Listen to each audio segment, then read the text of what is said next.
시사발전소 한지입니다. 인권 유린의 현장, 먼 곳에서 찾아볼 수 있는 것이 아니었습니다. 바로 이 인권 유린의 현장이 재판정에서 일어나고 있다는 이 사실에 대해서 여러분들은 알고 계십니까? 충격적인 이 재판정에서 판사들의 이 행태들, 이와 관련돼서 짚어보도록 하고요. 재판정에서 호통을 치고 강요를 하거나 또는 고의적으로 재판을 지연하는 이런 판사들의 인권 침해 행태가 불거지고 있습니다. 자, 관련돼서 소식 기사로 먼저 함께 보고 짚어보도록 하겠습니다. 뉴시스의 기사입니다. 강요하고 면박 주고 방청석에서 재판을 하고 고압적인 법관들이라고 하는 제목의 기사죠. 광주 지역 변호사 단체가 매년 발표하는 법관 평가 결과 여전히 일부 판사들이 고압적인 자세로 재판을 진행하면서 소송 당사자들의 불만을 사고 있는 것으로 나타났다라고 하는 것입니다. 변호사 225명이 법관 362명의 공정성, 품위, 친절, 신속, 적정, 직무능력, 성실성 등을 평가한 평균 점수는 84.06으로 집계가 됐다라고 하죠. 자, 하위 법관으로는 5명이 선정이 됐는데요. 평가 점수가 낮은 법관들, 증거 신청에 대한 과도한 제한을 하거나 예단을 하거나 또는 강한 조정을 권유하거나 증거 제출에 대한 면박 등 공정성이 떨어진다라는 지적 등이 지금 제기가 되고 있다라는 겁니다. 고압적인 말투와 태도, 재판 지연의 진행, 비효율적인 재판 절차를 비롯해서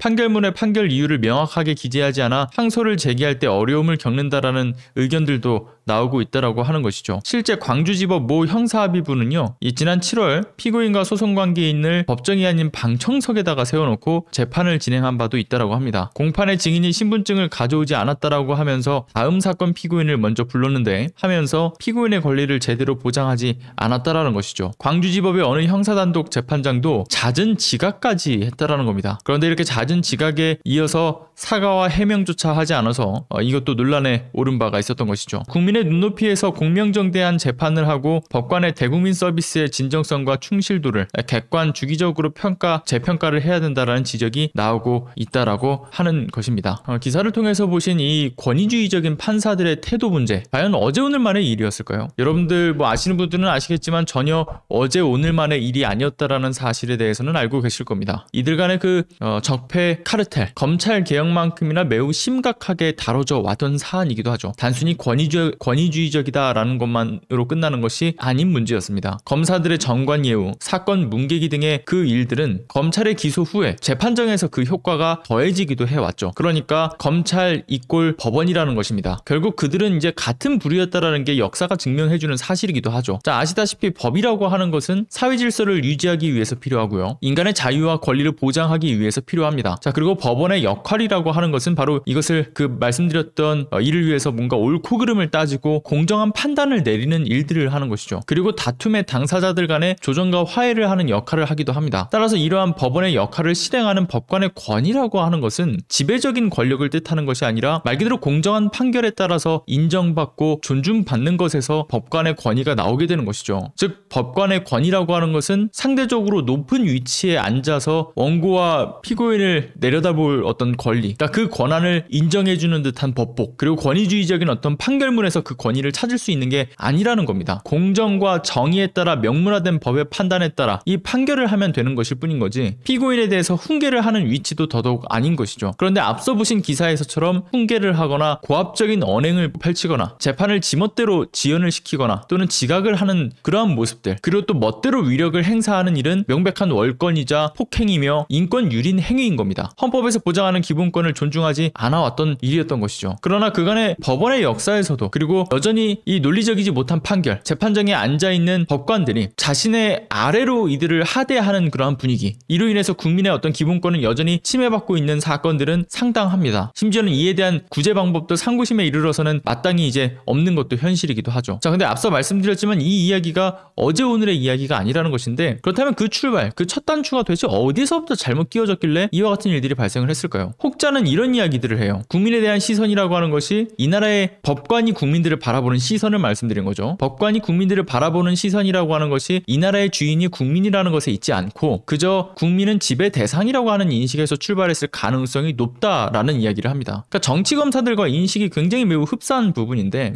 아무튼 지배 대상이라고 인식을 갖게 된 그 배경에는 무엇이 있을까? 그것을 혹자가 일제 식민 통치 수단으로 임용되었던 조선인 법관들에서부터 출발을 한다라는 이야기들을 합니다. 일제를 적극적으로 대리하던 그 당시 그러니까 조선인들을 지배 대상으로 보았던 그 의식 구조는 청산되어야 할 법관 친일 잔재들이 청산되지 않고 후배 법관들을 양성하고 임명해 왔기 때문에 선배 법관들의 사고를 그대로 물려받아 이질적인 국민 감정을 만들어냈던 것이고 법관들의 선민의식 사고 구조를 만들었다라는 어떤 비판이 지적되어 왔었던 것이죠. 친일 세력에 의해서 장악된 곳은 검찰만이 아니라 그리고 정치계뿐만이 아니라 법원도 크게 다르지 않다라는 겁니다. 선배 법관들의 정관 예우의 그 요구 그것을 거절하지 못하는 판사들은 결국 공정한 재판의 가장 중요한 요소라고 볼 수 있는 논리적 논증이라고 하는 것은 전혀 배제를 시키고 그러한 판결을 해왔던 것이고 이에 대한 입증은 로펌과 그 대법관 출신 변호사들의 승소율만 보더라도 충분히 입증이 가능한 이야기들인 것이죠. 그러니까 일반 변호사들에 비해서 월등히 높은 그 이 정관들의 승소율 연간 수백억씩의 어떤 수임료들을 긁어 모을 수 있는 그들의 확실한 노후 자금에 보태져 왔습니다. 그렇게 법원 역시 무소불위의 권력으로 자리매김을 해왔던 것이죠. 자, 하물며 법원 조직법이라는 거 여러분들 들어보셨을 겁니다. 이 법원 조직법이라고 하는 것 개정되었던 이유도 이러한 이들의 권력에 대한 문제에서 출발을 했던 것이죠. 법관들이 자신들만의 어떤 귀족 클럽을 만들어 왔다라는 것이 가장 큰 문제였습니다. 자, 우리나라는 과거부터 법관을 뽑는 방식이 바로 경력 법관제였죠. 이 사법시험을 통과해서 사법연수원을 수료한 그 사람들을 법관으로 임용을 하면서 법원에서 경력을 쌓도록 하는 제도가 우리나라에서는 정착이 되어 왔었습니다. 그런데 이 제도는 엘리트 코스를 밟았지만 실무 경험은 전무한 그리고 게다가 사회 경험도 전무한 그 무능한 법조인을 선배 법조인들의 입맛대로 굴릴 수 있는 정말 무능하고 기계적인 법관들을 양성을 해왔죠. 지나친 판사의 관료화와 그 정관예우 문제들의 출발이 바로 이러한 부분에서였습니다. 뭐 예를 들어 이런 게 있어요. 군 판사, 군 검찰로 얘네들이 1년에 고작 한 10건도 채 처리하지 않는 그 사건들을 가지고서 이걸 실무 경험으로 그러니까 법조 경력으로 인정을 해주고 또는 로스쿨에서 갓 졸업한 새내기들을 데려다가 대법원 연구원으로 씁니다. 그럼 이 연구원들한테 야, 너 이거 좀 써봐, 저거 좀 써봐 라고 얘기하면서 문서들을 맡기고 그런 사무직을 한 이후에 그러니까 이들을 사무직으로 한 3년 동안 2년 3년 굴리는 거죠. 법조 경력이 인정되는 기간 동안. 그럼 이를 경력으로 인정해서 이제 판사로 임용을 하는 방식인 겁니다. 이것이 법조 일원화라고 하는 제도가 시행이 되면서 단계적으로 이러한 경력을 더 늘리고 그래서 이들의 앞서 말씀드렸던 법조 경력의 꼼수들 이런 꼼수들을 방지하고자 했던 것이죠. 그래서 3년, 5년, 7년, 10년 이런 식으로 법조의 경력을 늘리고자 하는 것을 지금 시행 중에 있는 것입니다. 그런데 지금은 이제 5년의 경력으로 지금 추진되고 있죠. 지금 현재 시행 기간은 5년입니다. 그리고 향후에 이제 7년, 10년으로 이제 2026년에 최종적으로 10년의 법조 경력을 인정받아야만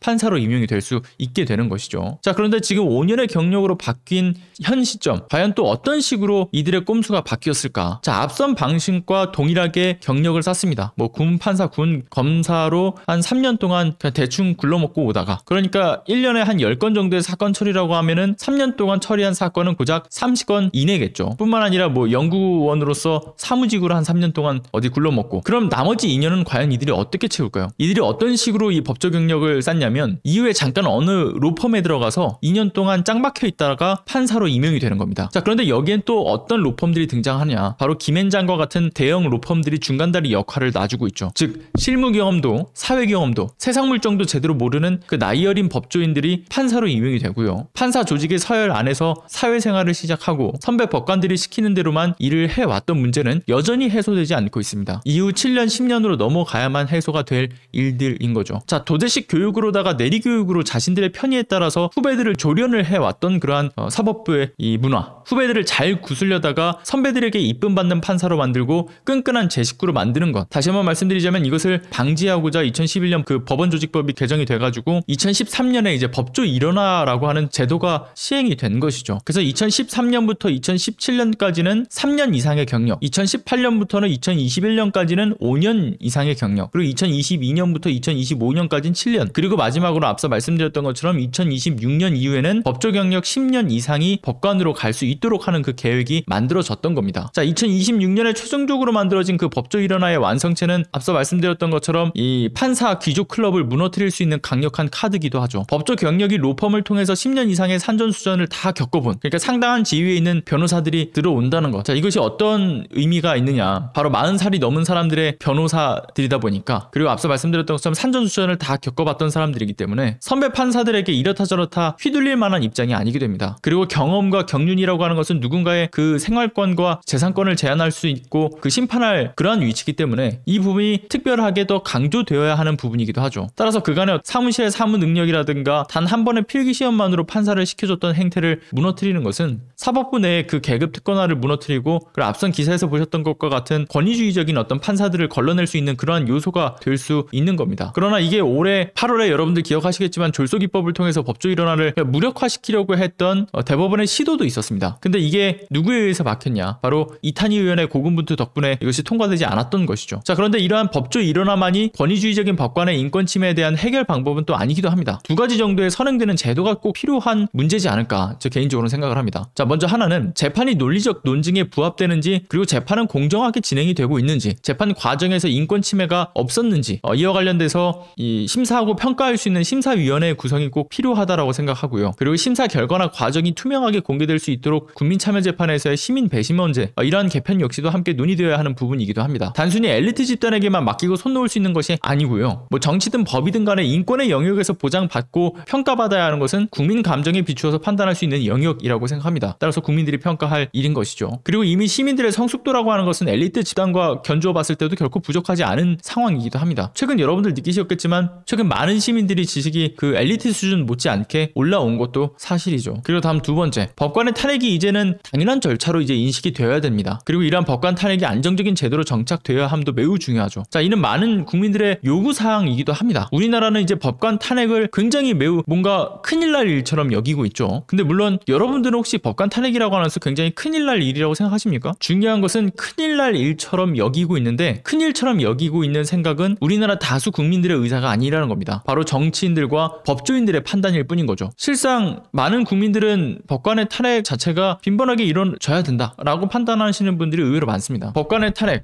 우리나라만 이렇게 특별하게 좀 탄핵이 어려운 부분들, 근데 해외로 좀 시선을 돌려보면 독일과 영국의 경우에는 한 해 30명 안팎의 그 탄핵이 매우 빈번하게 일어나고 있습니다. 심지어는 판사들의 권위가 막강하다라고 이야기되고 있는 미국 연방 판사들의 그 탄핵 발의는요, 역시 지금까지 15차례나 있었지만 우리나라의 경우에는 그나마 첫 탄핵의 그 시도가 뭐 결국은 기각이 되었던 것이 최근의 일입니다. 올해 있었던 일이죠. 탄핵에 대한 그 신청조차도 굉장히 신중에 신중을 기해왔고 결국 끝물에 가서야만 가능했기 때문에 사실상 탄핵의 효력이 상실할 때까지 이 정치 권력들이 시간을 끌었던 것이 아니냐라는 비판이 나오기에 충분했던 모습도 여러분들은 보셨습니다. 자, 이 과정에서 또 누가 죽어라 고생했습니까? 이탄희 의원이 죽어라 고생을 했죠. 아무튼 이 법관들은 마치 절대 권력화가 되어 있습니다. 그러니까 민주주의의 발전과 동시에 탄핵 절차는 더욱더 다양하게 이루어져야 되는데도 불구하고 법관의 탄핵만큼은 우리나라에서 불가능한 성역처럼 존재해 왔던 것이죠. 자, 그러나 이러한 탄핵 자체가 없는 그 사법부, 말 그대로 견제 없는 독점적인, 그러니까 검찰과 더불어서 또 하나의 무소불위의 권력화되어 왔던 겁니다. 권력을 견제하고 인권을 옹호하기 위해서라도 이 법의 절차와 법관의 탄핵이 용이하게 할 수 있는 제도적인 어떤 정비는 매우 필요한 시점인 것이죠. 자, 그런 의미에서 앞서 보신 보도의 소식은 이러한 논의의 필요성을 언급해주는 사례가 된다라고 생각을 하고요. 그리고 어찌 보면 이미 충분한 논의는 다 거쳤다라고 봅니다. 그러니까 어떤 제도적 정비를 어떤 식으로 갖춰야 되는지에 대한 부분도 이미 정치인들은 다 알고 있을 겁니다. 그리고 여러 해외 사례들을 통해서 이 성공적인 모델들 역시도 쉽게 확인할 수가 있죠. 법관 탄핵이라고 하는 제도의 안정적인 정착, 그리고 이러한 것을 실용적으로, 그러니까 이미 제도적으로는 있습니다. 근데 이것을 더 이상 어려운 것이 아니다라는 인식으로 만드는 그러한 정치인들의 어떤 목소리들, 그리고 시민들의 목소리들이 더해지는 것, 더 이상은 시간 끌기가 이루어져서는 안 된다. 더 많은 인권 침해 피해자들만 만들 뿐이고요. 그리고 이에 대한 완성을 다음 촛불 정부에서 해결해 주길 바란다 라고 말씀을 드리면서, 법은 만인 앞에서 평등해야 된다라는 그 원칙에도 위배되는 것이고요. 그리고 국민은 이 주권은 국민에게 있다라는 그 주인의식조차도 무시하고 있는 일들인 것이죠. 우리가 이제 법관 탄핵에 대한 부분들에 대해서는 목소리를 더욱더 강조해야 될 때가 됐다라고 생각을 한다라는 점에서 여러분들이 좀 진지하게 함께 목소리를 내주시기를 부탁드리고요. 들어가 보겠습니다. 감사합니다.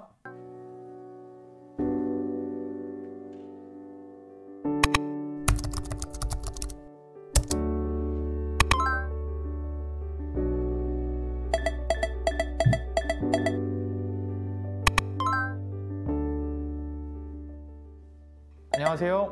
시사발전소 소장 한지입니다.